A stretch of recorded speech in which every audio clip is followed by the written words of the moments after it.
Olá a todos, quem fala aqui é Marcos Boldrini, sejam bem-vindos ao meu canal. Nesse vídeo aqui eu quero falar sobre Bento XVI, que agora faleceu no último dia de 2022, hoje é dia 13 de janeiro de 2023, e de que forma ele foi, para mim, importante para uma decisão de vida. Ele não foi decisivo, não foi a virada, mas foi importante. Então esse vídeo aqui é um testemunho sobre o papel do Papa Bento XVI na minha vida pessoal e se refere justamente ao episódio da renúncia dele. Bom, o Bento XVI anunciou a renúncia no dia 11 de fevereiro de 2013. Nesse dia eu estava na praia, eu estava em Xangri-Lá, que é uma cidade aqui do litoral norte do Rio Grande do Sul. Os meus pais haviam alugado uma casa para ficar ali por 2 semanas, eu estava na casa. Eu acordei e dei de cara com a televisão ligada, falando o anúncio da renúncia. Então, no dia 11 de fevereiro, Bento XVI anunciou que renunciaria ao cargo no dia 28 do mesmo mês. Então, 17 dias depois. E aí, no dia 13 de março, teve o conclave que elegeu o atual Papa, o Francisco, né? A primeira coisa que eu pensei assim, esse é ação do inimigo, né? A primeira coisa que veio à cabeça. Bom, acho que foi mais por pessimismo que eu pensei isso, eu não sei até que ponto de fato isso foi uma coisa boa ou má, não sei julgar o caso. Mas assim, isso ficou na minha cabeça durante todo aquele dia, né? E nessa época eu tinha dúvida vocacional. Eu não sabia se ia para a vida religiosa ou se ficava como leigo ou para casar, enfim. Né? Eu estava em 2013 lecionando numa escola particular, aqui em Alvorada, que é uma cidade vizinha a Porto Alegre. Eu estava solteiro, enfim, estava no mundo, né? Mas eu tinha dúvida vocacional e a coisa me incomodava. Era muito mais uma coisa mental propriamente do que de coração. Depois, com o tempo, eu descobri que isso era uma fuga, na verdade, do mundo, essa dúvida. Então era uma coisa muito da minha cabeça que vinha. E quando veio a notícia da renúncia do Papa, aí eu fiquei pensando naquilo e aquilo se misturava com essa minha atmosfera de dúvida que eu tinha, né, em mente. E nesse dia 11, eu fui na missa em Xangri-Lá, na única paróquia da praia, né, e o nome da paróquia é justamente São Pedro, é a Igreja São Pedro em Xangri-Lá. Eu fui na missa, enfim, e olha só o evangelho que me veio no dia. Acredito que o Papa escolheu essa data por causa do evangelho, é bem possível. Mas casualmente o evangelho casava perfeitamente com a minha questão vocacional.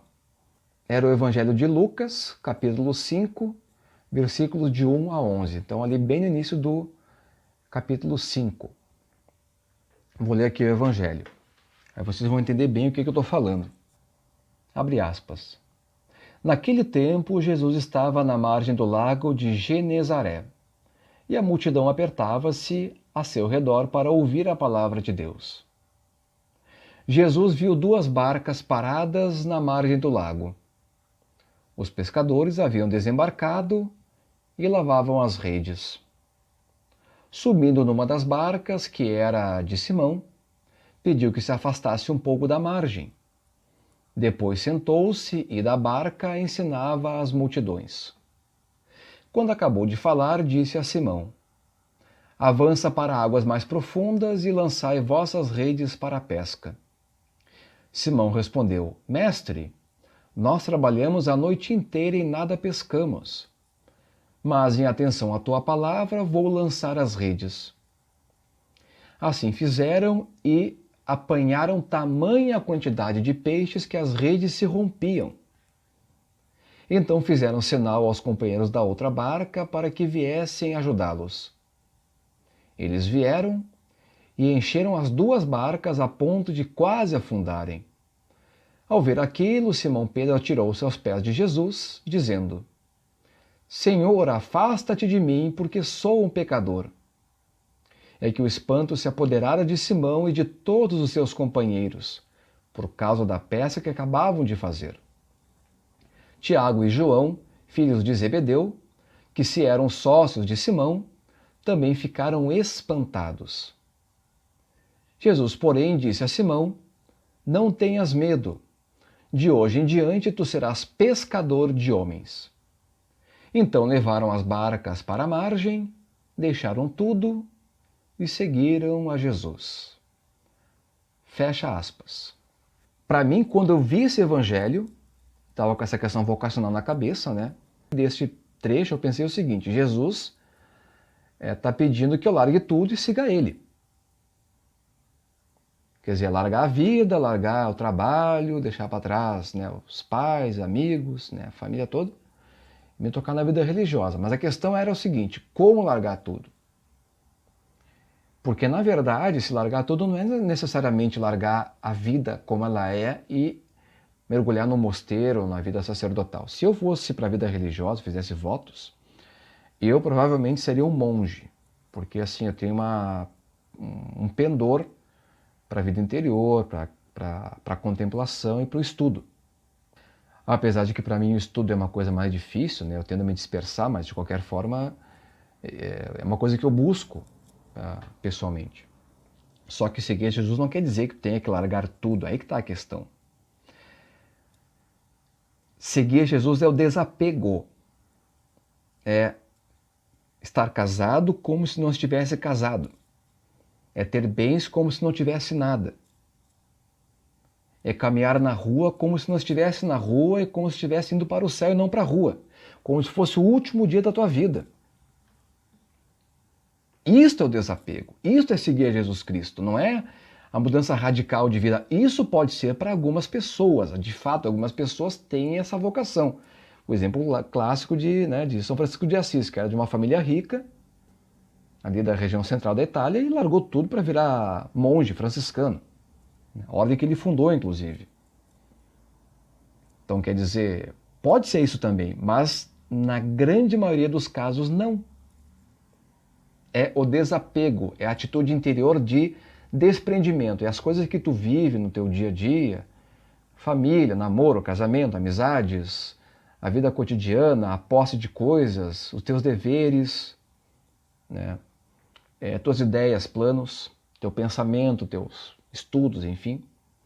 Tudo isso fica guardado no Sagrado Coração de Jesus. É como tu colocares numa caixa, num invólucro, que tu abre, fecha, mexe como tu quiser, mas não está em ti, está em Deus. É um desprendimento. E automaticamente é uma renúncia quando necessário. Então não precisa ser pobre para seguir Jesus. Tu tem que ter desapego do seguinte: posso perder tudo, minha casa pode pegar fogo e não tem seguro. E aí? Vou me matar por causa disso? Não. Por quê? Porque tenho a Cristo. E aí que vem o papel do Bento XVI. Um Papa, em geral, o Papa é a pessoa mais conhecida no mundo por nome, como o Francisco é. Assim, das pessoas vivas no mundo. Então, uma pessoa de enorme prestígio, de enorme influência, apesar de todos os movimentos que havia contra o Bento XVI na Igreja Católica, inclusive na cúpula, mas ainda assim um homem de muita influência e muito prestígio, vai lá e anuncia que está largando a liderança da Igreja Católica. Ele está renunciando ao trono de Pedro. Não só uma decisão extremamente difícil, como um desapego muito difícil. Porque a gente não pode esquecer que Bento XVI largou a vida dele e se recluiu para a vida de oração até a morte. Não foi qualquer renúncia, foi tudo que ele largou. Então, o que o Bento XVI fez? Ele fez aos olhos do mundo o que o evangelho do dia pedia. Talvez ele tenha escolhido justamente esse dia para anunciar a renúncia, para dar o exemplo da fé. Ele está dando o exemplo da conduta de um católico, de um cristão. E isso para mim impactou muito porque eu pensei o seguinte: essa questão vocacional que eu tinha se misturava a esse esforço de desprendimento que Jesus me pedia, que na verdade pede para todo mundo. Mas claro, também tinha toda aquela coisa do tipo: o que será que Jesus quer de mim? Aí o cara tentava ver sinais. Eu vi essa coisa do Bento XVI como um sinal muito forte para mim. E aqui eu vou abrir um parênteses, né? Eu digo agora por experiência, não fiquem buscando sinais de Deus.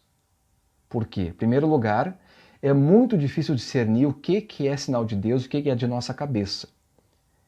Hoje eu não consigo ver muito bem e na época eu sabia muito menos. Vai fazer 10 anos da renúncia do Bento XVI, né? Daqui 2 meses faz 10 anos que ele renunciou. Então, quer dizer, em primeiro lugar, é difícil tu discernires o que é de Deus e o que não é. Tu tens que ter uma vida muito pura e uma vida de oração muito profunda e reta para tu teres sempre na tua vista o que é um sinal de Deus. Isso é difícil, mas é algo que a gente conquista com o tempo, é uma coisa gradativa. Segundo lugar, pode muito bem o demônio vir e te enganar. Eu lembro de uma época que eu tentei ver assim, não, o que será que o demônio está me atrapalhando? Resultado, comecei a ficar mal. Eu pensei, não, parar com essa palhaçada aí que eu vou, na verdade, me enfiar num buraco, né? Por quê? Porque o inimigo, como ele é um anjo, ele é muito mais inteligente que nós. E, obviamente, Deus é onisciente. Portanto, nós vamos pedir para Deus sempre uma proteção, porque ele sabe muito mais que o inimigo e muito mais que nós, obviamente. Por isso que o inimigo não nos enrola sempre, porque Deus nos protege. Então, o Bento XVI, para mim, foi o exemplo da entrega. E isso foi como que uma chama na minha fé. E eu estava vendo agora esses dias, quando o Papa ficou muito mal depois que ele morreu, de muita gente que se converteu por causa do Bento XVI. Aí ele cita lá exemplo de um Papa que era um homem muito sério, muito profundo. Então, para mim, o Bento XVI ele ajudou na minha conversão, ele ajudou a fortalecer a minha fé. Para muita gente, ajudou na conversão em si mesma. E em 2015 eu fui, agora pulando no tempo, em julho de 2015 eu fui no mosteiro de Nossa Senhora de Nazaré, que é aqui em Rio Pardo, no Rio Grande do Sul, fica a 120 quilômetros de Porto Alegre, para o interior. É o mosteiro cisterciense, então da Ordem de São Bernardo de Claraval, justamente para tentar tirar um pouco essa dúvida. Eu queria entrar no ambiente para ver como é que é. Eu nunca fiz experiência monástica, eu conheço gente que fez para tirar a dúvida e voltou. Mas eu tinha medo, confesso, né? Mas essa minha viagem fez carregar muito do medo e também da dúvida que eu tinha com relação à vida vocacional, religiosa ou não, né? E felizmente depois eu vi que, eu digo felizmente porque era o que eu mais ou menos desejava, mas eu notei de fato que minha vocação não era religiosa e tinha muito a ver com o fato da vida ser muito solitária. Eu me sentiria muito só numa vida religiosa. E foi muito curioso, porque eu fiz a viagem de improviso, não avisei o mosteiro que eu estava indo, na verdade eu não sabia como é que era. O prior lá, o Dom Roberto, me recebeu e no dia que eu fui, um casal desocupou uma das hospedarias, sem eu avisar. Então, obviamente, foi uma providência divina. Eu tinha sido assaltado no dia anterior, assalto à mão armada, dentro de um banco, perdi R$ 1.500, perdi documento de motorista. A primeira coisa que eu pensei, tá, o inimigo não quer que eu vá, então agora que eu vou mesmo. Fui na polícia, tudo, fiz tudo de noite, né? E no outro dia viajei assim, no improviso, mas fui tudo regularizado e tal. Voltei no dia seguinte, eu fui no dia 9 de julho, voltei 10 de julho. Voltei bem feliz e notei com muito mais clareza que a minha vida não era religiosa. E o Bento XVI teve esse papel de me aumentar a chama da fé e clarear um pouco mais meu caminho. Então é isso, muito obrigado pela audiência e Deus abençoe a todos pelas mãos de São João Paulo II e, se for possível, Bento XVI. Certo? Um abraço e até mais.